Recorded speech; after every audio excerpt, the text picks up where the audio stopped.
مجھے یاد ہے وہ جب میرے کوئی 11-12 سال کی عمر ہوگی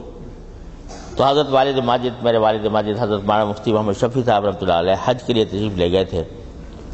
وہاں سے جب تشریف لائے تو پہلی بار مجھے میرے لیے گھڑی لے کر آئے، حجاز سے گھڑی لے کر آئے اور مجھے عطا فرمائی اور فرمایا یہ گھڑی میں تمہیں دے رہا ہوں، اس کو اس نیت سے پہننا کہ اس کے ذریعے نمازوں کے اوقات معلوم ہو جائیں۔ نمازوں کے اوقات معلوم کرنے کی غرض سے گھڑی پہننا، اور فرمایا کہ اس نیت سے پہنو گے تو گھڑی پہننا بھی عبادت ہو جائے گا تمہارا۔ تو بزرگوں کی صحبت سے یہ چیز حاصل ہوتی ہے کہ وہ ذرا سی دیر میں زاویہ نگاہ کے اندر تبدیلی پیدا فرما دیتے ہیں، زاویہ نگاہ بدل دیتے ہیں، اور زاویہ نگاہ کے بدلنے سے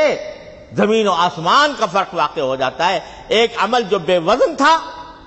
وہ زاویہ نگاہ کی تبدیلی سے وزندار بن جاتا ہے۔